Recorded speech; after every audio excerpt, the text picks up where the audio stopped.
hadda waxaan wareegaynaa khudaarta laakiin waxaan u malaynayaa dadku yaabeen waxay leeyihiin meeshan meel khudaar baa meel khudaartan maxay kaga duwan tahay qaybta kale muhiimka alright way qalalan tahay hadda tusaalaan kan soo qaba kan waa maxay alright kan waa cananaaskeenii caadiga ahaa ee dadku cuni jireen laakiin muxuu kaga duwan yahay wixii kale saad aragtaan wuu qalalan yahay oo waa cananaas qalalan sidiisana waad ku cuni kartaa haddaad rabtana waa shiidan kartaa laakiin kan wuxuu aad ugu macaan yahay markii soo sana la cuno waa cananaaskeenii caadiga ahaa oo la qalajiyo alright halkan maxaa ku jira soo saaraa kiwigan dad badan inaysan garan baa dhici karto kiwigan adduunka hadda wuxuu ku jira cuntooyinka ama khudaarta hadda ay dadku aad u barteen kiwigan originally asalkiisa wuxuu ka yimi waddanka New Zealand haddaad garanaysaan so asalkiisa halkaasuu ka yimi laakiin hadda wuxuu noqday wax aad u badan oo dadku aad u isticmaalaan markiisa kale cagaar weeye korka cagaar madow uu ka yahay gudihiisa marka waa kan waa kiwi haye alright halkan waxa ku jira waa plum af carabigana barquuq bay yiraahdaan laakiin af Soomaali alinaga raba alright bahalkan kan wuxuu aad ugu fiican yahay qofka calooshu markay istaagto oo kale caloosha aad buu socodsiiyaa inaka dad waaweyn baan nahay oo dawooyin waxba la isticmaali karaa laakiin qofkii ilmaha haysta hadii ilmahaaga calooshu istaagto kan baad u shiidaysaa caadi intii loo shiida ama qacdahan loo siin karaa plum baa la yiraahdaa kan alright kan waxaa la yiraahdaa cranberry bahalkan cranberry saan idinku fahansiiyaa fiintooda in aynu aad u cabno oo bahalka laga sameeyo laga shiido waana isagoo qalalan saad aragtaan kanna waa cranberry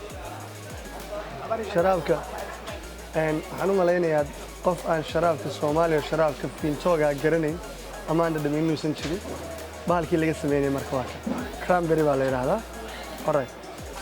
maxamuud kan waa maxay waa batiiq okay batiiqeeni ama shamaamkeeni caadiga ah asagana waa isagoo la qalaji alright maxaa ku xiga qumbeheeni caadiga coconutki alright kan waa maxay babaygeeni caadiga ah waa soo saarba laba xabo qurux badan yahay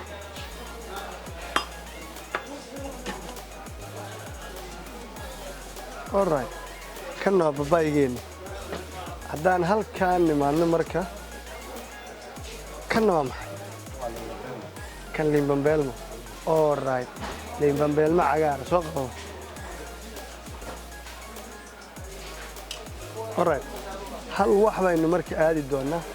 aan rabaa inaan meeshaan ku soo daro oonay dadku aad u aqrag ayna aadna u aqoon malaha ilaahay qur-aanka markuu leeyahay wattiin wazaytuun tiinka laga hadlay marka waa kan geedkan fig baa la yidhaahdaa hadduu ilaahay qur-aankiisa kaga hadlay hadal badan uma baahno alright si guud marka halkan waxaa ku wada jira waa khudaartii qalalnayd aan halkan ka soo wada qaadnay sidee loo sameeyaa marka dehydration baa lagu sameeyaa ama waa la qalajiyaa marka waa la macaaneeyaa sonkor baa lagu daraa natural sugar dad badan baa isweydiinaya sinjibiishan waa la macaaneeyaa so basically waa cuni kartaa oo maahan sinjibiishii kululayd ama bilaa dhadhanka sinjibiil kulushahay laakiin dhanaankii tirada sinjibiishu kulayl un bay leedahay dhanaan iyo macaan labada midna ma laha khudaartan markay qalalan tahay iyo markay naturalka tahay waa isku mid labada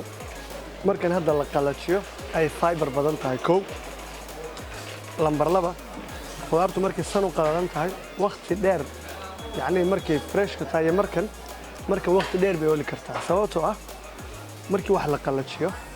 qalayl laga dhigo bakteeriyada dhaqso ma gasho wixii qalalan iyo wixii qoyan bakteeriyadu isku soo ma gasho waxa qalalan waqti dheer way oli karaan laakiin wixii qoyan ama fresh markiiba bakteeriya ku dhalanaysa alright khudaartan waa san looga dhigay marka maxaa laga faa'iideeyaa waxa weeye markii san loo macaaneeyo san loo diyaariyo waqti dheer bay kugu wali karaan xafiiska markaad joogto markaad asxaabtaada la joogto markaad wax daawanayso booskii chipska ay geli jirtay iyadaa kuu gelaysaa iyadaana ka fiican caafimaad ahaan iyadaa ka fiican even xataa moodka bani aadamka markaad cunto natural wax natural markaad afkaa geliso iyo wax dabiici ah iyo wax la abuuray gacan lagu sameeyay markaad geliso isku mid maaha khudaartan iyo lowsku labaduba waxay leeyihiin wax la yiraahdo fiberku waxa weeye waa maado waa mineral ku jira laga helo khudaarta wixii dhulka laga beero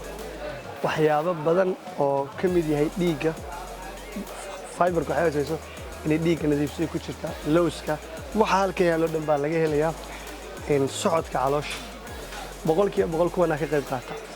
waliba bahalkan plumkan aad buu uga mas'uul yahay soo qofkii caloosha ka caawinaya kaas ururso si guud laakiin iyagoo dhan taasay taraan dhiigga wadnaha levelka wadnaha saan idin sheegay stroke boqolkiiba kan lowska ka badan laakiin haddaad intan cunto boqolkiiba waxa la sheegaa ilaa 50% inaad ka fog tahay inuu wadnuhu ku istaago ama dhiigga maskaxda dhiig kaaga furmo soo kan iyo lowska labada halkan waxa yaala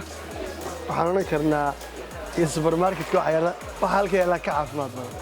because waxa weeye fruits waa fruits iyo lows nuts si guudna cuntada xataa ku macaanaysan kartaa shaa hadda markaad samaysan sakana daarta ku darsan kartaa halka waxa yaala qorfiya haylkii lowskiiba halka yaala kuwan waa timirihii kala duwanaa si guud haddaan uga hadalno meeshan this area waxa yaala boqolkiiba boqol waxaan aaminsanahay waddankeena weli kumaanan arag bahalkan kumaanan arag kow lowsaskan weli meel kale kumaanan arag aan halkan ahayn so yes meeshan ha la ogaadanayo waxaa weeye caafimaad faakahaysi maxay kelmadii yes kelmadii faakahaysi bay ahayd faakahaysi waxa loogu talagalay kuwan marka haddaad maqasho hebeluu faakahaysanaya baalada lagu faakahaysanaya waa kan waana sheef abshir idin leh aad baa mahadsantiin